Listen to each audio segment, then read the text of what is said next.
must be noted that nobody seems to know what to call this place.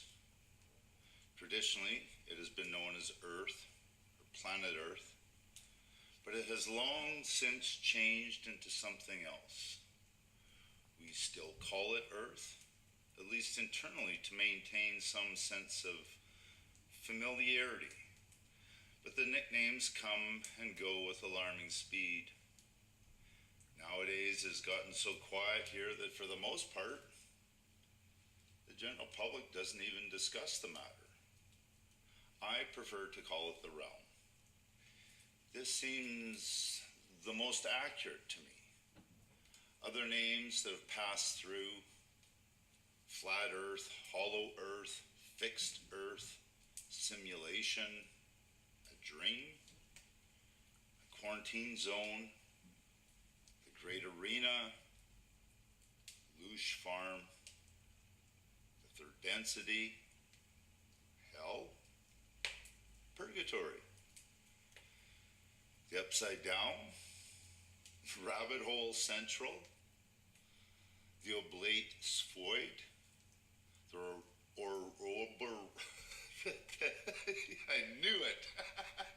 You know it. The Ouroboros, Planet X, and so on. The list is seemingly endless. For the most part, the general population is content to do an activity known as work in trade for units of exchange. This is commonly known as money.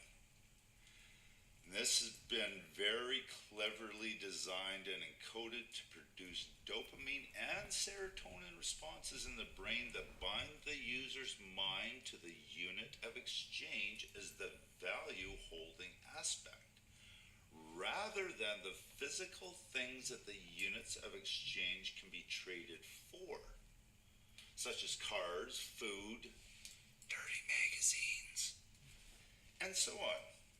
Even when people hear something like, "You can't eat money," it doesn't stop them from wanting to acquire money first, then worrying about food afterwards.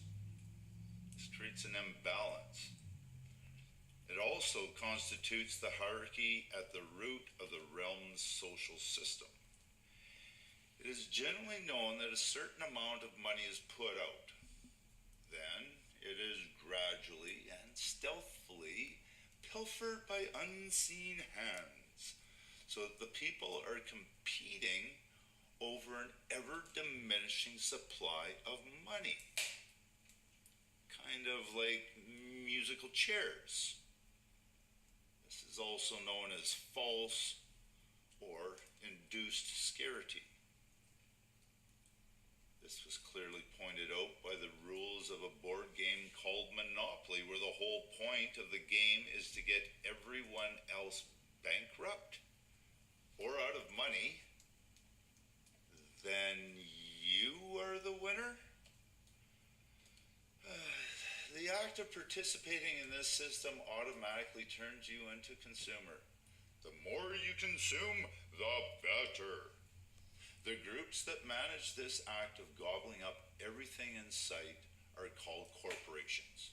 And the idea is to gobble up as much money as possible, as quickly as possible, and to also gobble up as many other corporations as they are partially composed of that corporation food called money as well. Corporation poop is known as products, and that's what we, the people, consume.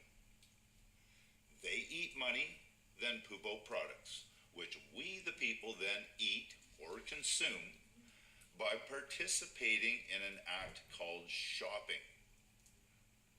We, the people, have our own kind of poop, which is also consumed, but that's another story for another day. In addition to eating money, corporations also like eating natural resources that the land provides, such as trees, animals, precious minerals, etc. At one crucial point in time, someone managing one of the corporations noticed that they were designing the product so well that nobody needed them to produce any more products.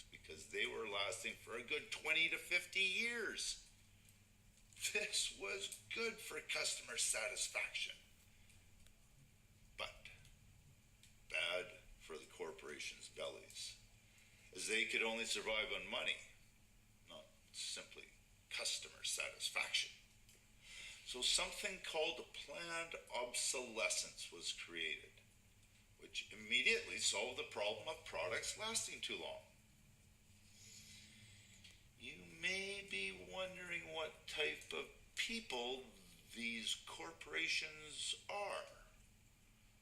A distinction must be made here. We are people. Corporations are persons. Yes, it's all very strange. By now, lots of corporations are run by quantum computers, and the people leading them are just figureheads.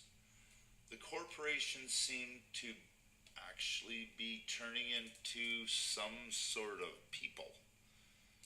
There's a saying here that is bandied about quite often, which goes as such: as above, so below. We don't really know what it means, but it sounds peaceful and balancing.